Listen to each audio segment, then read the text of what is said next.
한니발사가 예수 믿고 나니까 너무 좋았고 그 이 귀한 복음을 자기 혼자만 이제 품고 있을 수 없어서 누구에게 전해야 되겠다고 생각했는데 마땅한 기회를 잡지 못하다가 이발소 이발하러 오는 손님들에게도 전해야 되겠다고 생각했습니다. 그런데 어떻게 복음을 전해드릴 줄 몰라서 천국에 대해서 설명을 하려면 먼저 죽음을 얘기해야 되지 않을까 하는 생각이 들었습니다. 손님이 와서 이제 말하고 면도를 하는데 그 시퍼런 면도 칼로 목을 대고 면도를 하려고 목에 대면서 손님 죽을 준비가 되어 있습니까? 라고 그렇습니다. 이 손님이 그 얘기를 듣더니 기겁을 하면서 사람 살려 하고는 그대로 벌떡 일어나더라는 것입니다.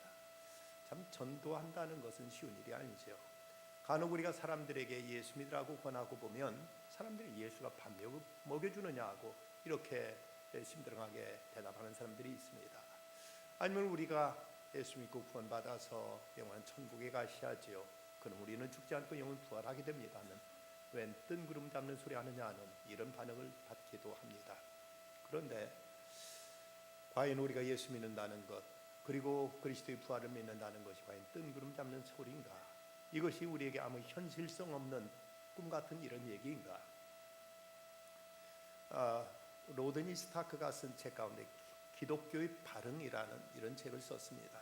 이 책에 보면 로마에서 기독교가 그동안의 헬라 철학과 모든 이교도들의 사상을 뛰어넘어서 민중들 가운데 뿌리가 내리게 된 그 계기를 얘기합니다.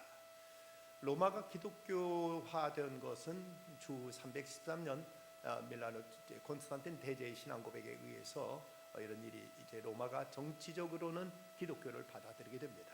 하지만 아직 모든 민중들까지도 그리스도를 구주로 믿는 데는 많은 시간이 걸렸습니다. 그 결정적인 계기에 대해서 로드니 스타크는 말하기를 로마에 있었던 두 번의 그 흑사병이라는 이 재앙이 오히려 이를 통해서 기독교가 민중들 속에 뿌리를 내리게 되었다고 이렇게 얘기를 합니다. 당시 흑사병으로 망해가던 로마의 사회 속에서 저들은 어떤 구원을 찾아서 크게 절망하고 헤매고 있었습니다. 그때 당시 이교도들은 그들 사제에게 이 재앙이 어디서 왔느냐고 묻자 그들은 모른다며 도시를 떠나버렸습니다. 그리고 철학자들은 그저 생존이라는 거 그냥 우연일 뿐이라면서 개인의 삶에 대해서 아무런 어떤 평가를 내리지 못했습니다. 당시 기록을 보면 죽음의 흑사병이 제국을 덮고 있을 때 소피스트들은 나이가 들어가는 세계에서 미덕의 실종 따위에 애매한 말만 짓거리고 있었기에 저들의 그동안의 모든 가르침이 허구란 사실을 드러내버리고 말았습니다. 그러나 부활을 믿었던 그리스도인들은 달랐습니다. 그들은 비록 자기 형제 자매가 흑사병으로 죽어가는 그 자리에서도 그들은 그곳을 떠나지 않고 그들은 흑사병을 앓고 죽어가는 많은 사람들에게 다가가서 그들을 끌어안고 그들을 간호하고 그들 곁을 지켜주었습니다. 그래서 그곳의 로마인들의 생존율은 급격히 높아지게 됩니다. 당시 로마는 다들 육체적인 쾌락만을 추구하면서 결혼도 하지 않고 동성애에 빠져가고 있었습니다. 그 당시 이제 이로 인해서 국가의 전체적인 어떤 출산율은 급격히 떨어졌고 그럼에도 불구하고 기독교인들은 생육하고 번성하는 하나님 말씀에 따라서 가정을 소중히 지켰고 자녀들이 생기면 어떤 일에도 자녀를 낳아서 자녀들을 정성껏 길렀습니다. 그 당시 남녀 차별도 심했기 때문에 아리스토텔레스라든지 플라톤 같은 그 철학자들까지도 여자가 태어나거든 죽이거나 아니면은 낙태도 상관이 없다고 가르쳤습니다. 그러나 이렇게 남자들은 아무렇게나 여자들을 사귀다가 즐기다가 버려도 좋다는 이런 철학이 만연해 있던 시대였습니다. 하지만 기독교인들은 철저하게 그런 생각을 거부했습니다. 아이가 생기면 어떻게든 아이를 낳아서 잘 길렀고 남편은 아내에게 헌신했습니다. 그래서 기독교인의 그 공동체는 성비 균형이 이루어졌었고 그리고 여성에 대한 존중심이 깊이 뿌리를 내리게 됩니다. 또한 기독교인 여성과 결혼한 로마 사람들도 남자들도 하나둘 그리스도를 영접하게 되면서 그러면 가정이 복음화되었고 이러면서 점점 기독교가 로마 사회에 이제 토착화 되고 정착되는 이런 계기를 마련했습니다. 저들에게는 부활이라는 또 다른 창문이 있었기 때문에 오늘의 현실, 오늘의 위기 속에 절망하지 않고 오히려 그런 길을 통해서 그리스도의 사랑을 실천하며 그리고 영원한 소망에 대한 믿음을 증거하는 이런 기회로 삼을 수 있었던 것입니다.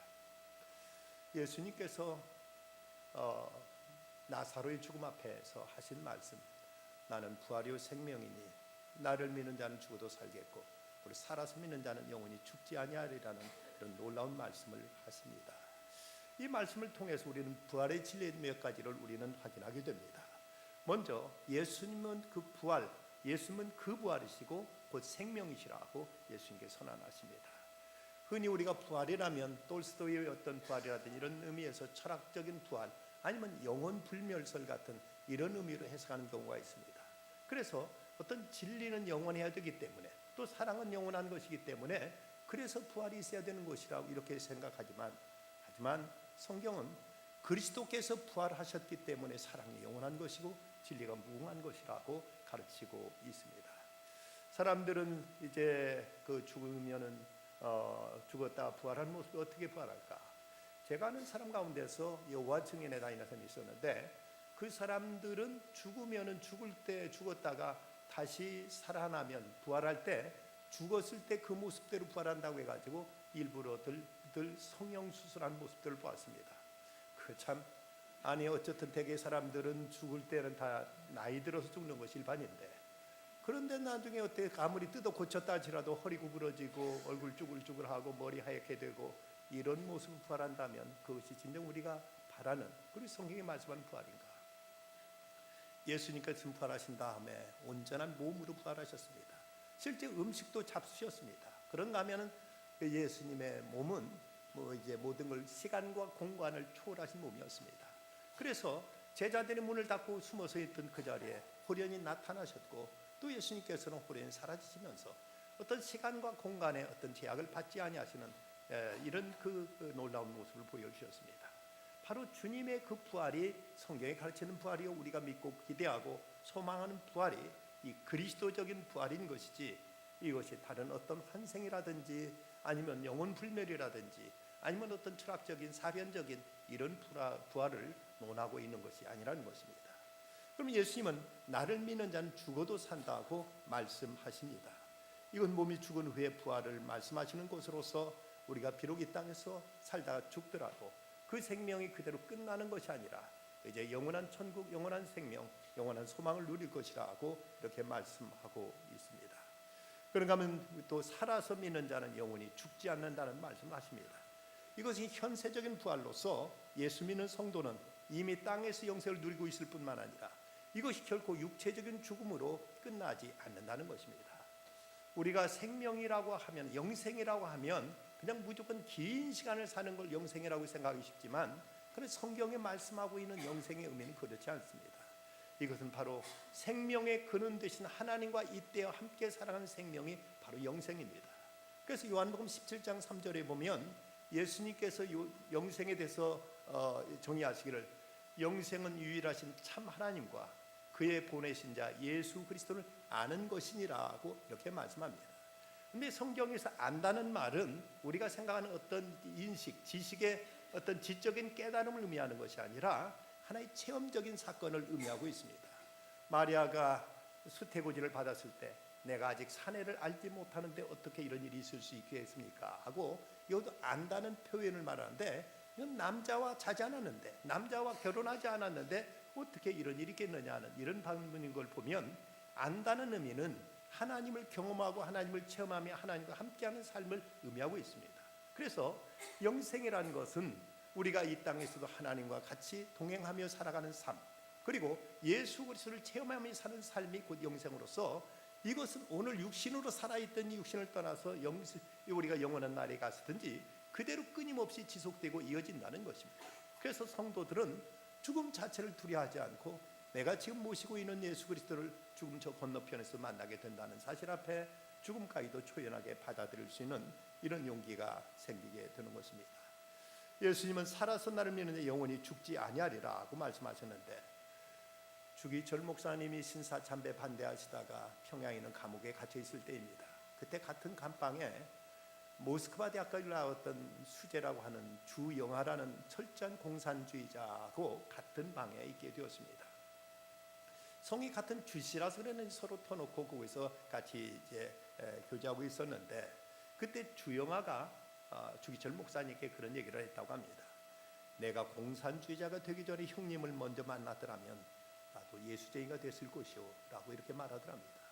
그런데 주기철 목사님도 내가 예수 믿기 전에 당신을 만났더라면 나도 아마 공산주의자가 됐을지 모른다고 이렇게 대답했다는 겁니다. 그때 주영아가 이런 중요한 말을 합니다. 나는 공산주의자로서 이 땅의 평등과 자유를 이루고 모든 사람이 잘 사는 사회를 만들려고 이렇게 투쟁하고 있습니다. 그런데 내가 놀라는 것이 있는데 나는 죽음으로서 이 모든 게 끝난다고 여기는데, 그런데 예수쟁이들은 죽음 앞에서도 하나님께 간다면서 아주 희색이 만면한 것을 볼 수 있습니다. 그 모습이 이해는 되지 않지만 참 부럽습니다 라고 이렇게 말하더라는 것이죠. 그리스도인은 지금 주님이 내 곁에 계시고 나와 함께 하시다는 것, 그리고 그 주님은 내가 죽음의 그 음침한 사망의 음침한 골짜기를 지날 때도 나와 동행하신다는 것, 그리고 죽음 저 건너편에도 주님은 나와 함께 하신다는 사실 때문에 죽음까지도 조연히 할 수 있고 죽음까지도 우리가 평안히 맞이할 수 있습니다. 그렇다면 우리가 부활신앙을 믿을 때 어떻게 우리가 살아가야 될 것인가? 먼저는 오늘도 부활하셔서 살아계신 주님과 동행하는 삶을 살아가게 되는 것입니다. 주님은 죽음으로 끝내신 것이 아니라 주님은 부활하셔서 오늘도 우리와 동행하고 계시다면 그 주님을 인식하고 주님을 의지하고 주님과 함께 살아가는 삶이 이제 부활신앙을 믿는 신앙인의 삶이라고 말할 수가 있습니다. 그런가 하면 우리가 부활의 능력으로 살아가는 것이 곧 또한 부활신앙이기도 합니다. 예수님께 십자가에 달려 돌아가실 때 제자들은 모두 다 두려워서 뿔뿔이 흩어져 버렸습니다. 그리고 예수님께 부활하신 것을 목격하고도 제자 베드로는 나는 물고기 잡으러 가겠다고 갈릴리로 돌아가 버리고 맙니다. 그런데 저들이 오순절 다락방에 성령 충만함을 받게 되었을 때 그처럼 두려워 벌벌 떨었던 그 베드로가 그는 그 이름을 위하여 능력받는 일에 합당한 자로 여기심을 기뻐하면서 공의 앞을 떠났다고 성경 말씀하고 있습니다.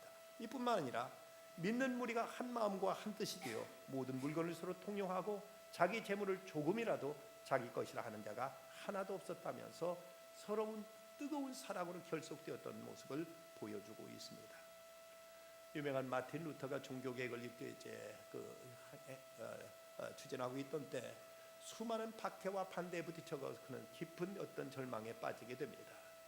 그는 식음을 전폐하고 병상에 누워있던 어느 날 그의 아내가 상복을 입고 그 앞에 나타납니다.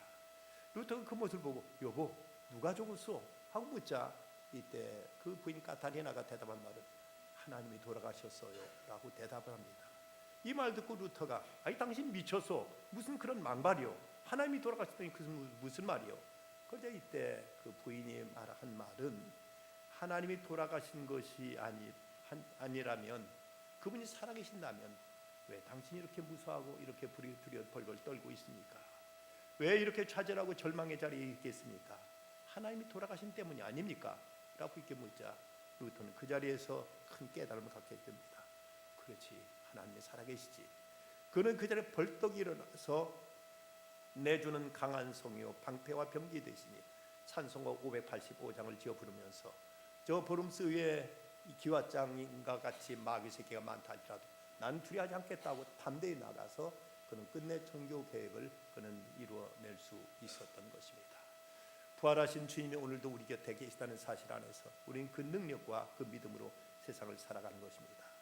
또 하나 우리는 부활의 증인으로 살아가야만 됩니다. 마태복음 28장 7절 말씀, 빨리 가서 그의 제자들에게 이르라 그가 죽은 자 가운데 살아나셨고 너희보다 먼저 갈릴리로 가시나니 거기서 너희가 배우리라고 말씀하십니다. 그래서 이 여인들이 최초의 부활의 증인으로서 사람들에게 부활의 소식을 전하게 됩니다. 영국의 유명한 설교자로 존 하퍼 목사님이 있었습니다.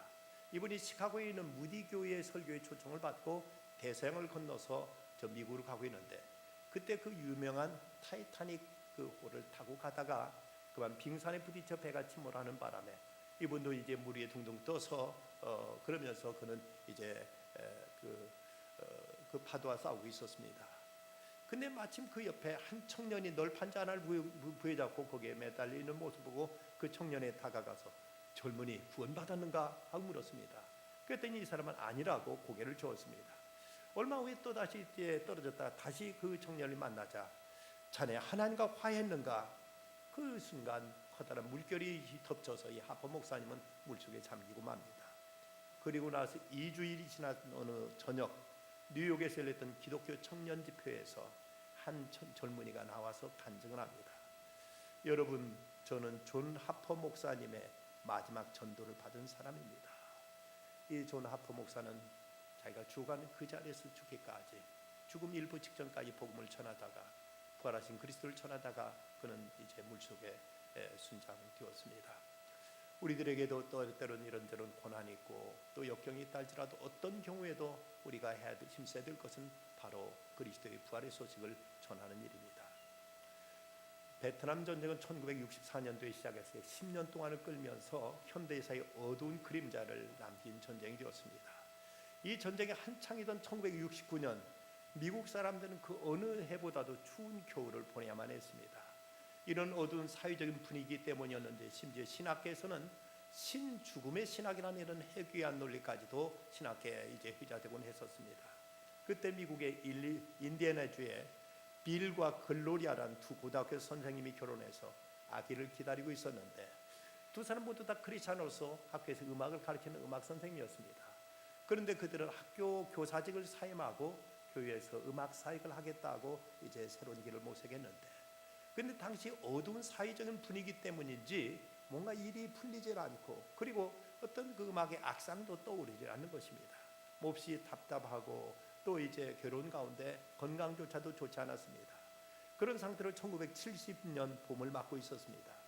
오늘 이 부부가 그 남편의 아버지 빌의 아버지를 모시고 사무실 앞에 도착해가지고 막 주차를 하고 있는데 차에서 내리던 그 시아버지가 그 아스팔트 틈으로 갈라진 틈으로 그 봄을 맞아서 새싹이 파랗게 올라오고 있는 그 모습을 보면서 아버지가 하는 말, 저 풀잎 좀들 봐라 하고 이렇게 경탄의 소리를 말합니다.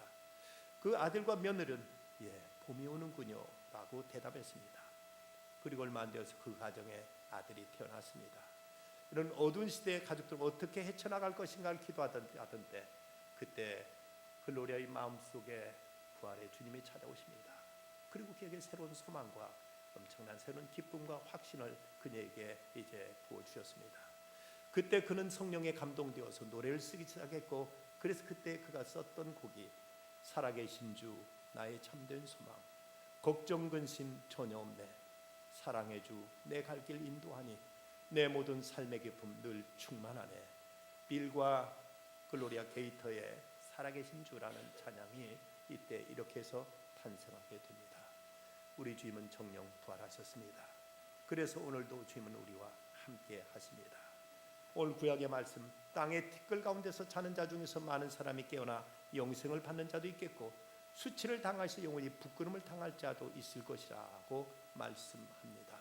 모든 사람이 죽음으로 다 끝나는 것이 아니라 부활하겠지만 어떤 사람은 영광 가운데 부활할 것이고 어떤 사람은 수치 가운데 부활하게 될 것이라고 성경은 기록하고 있습니다. 어떤 시인은 말합니다. 우리 주님의 부활의 약속은 책 속에만 쓰인 것이 아니라 봄날의 잎사귀들마다에도 다 써놓으셨다고 말합니다. 파랗게 움트오는 저 새싹들, 아름답게 피어난 저 꽃 하나하나까지도 겨울에 죽음 같았던 그 동면을 견뎌내고 새 생명을 구가하고 있다면 우리의 모든 생명도 그리스도와 함께 다시 살 것을 말씀하십니다. 우리 주님은 나사렛 죽음을 통해서 그리고 그의 부활을 통해서 말씀하십니다. 나를 믿는 자는 죽어도 살겠고 오늘 살아서 믿는 자는 영원히 죽지 아니하리라. 기도하시겠습니다. 감사하신 아버지 하나님, 저 영원한 죽음을 향해 걸어가던 장래 행렬을 생명의 행렬로 바꿔주셔서 영원한 천국을 소유할 수 있도록 저에게 믿음을 주신 하나님을 찬양합니다. 오늘 주님의 부활을 기념하며 이렇게 모여서 주 앞에 감사와 경배와 찬양의 잔치를 주께 올려드립니다. 주여 영광 받으시고 다시 사신 주님과 날마다 부활하며 그 능력으로 세상을 이기며 부활의 증인으로 그리스도의 생명을 전하는 저희들 다 되게 하여 주시옵소서. 예수 그리스도의 이름으로 기도드리옵나이다. 아멘.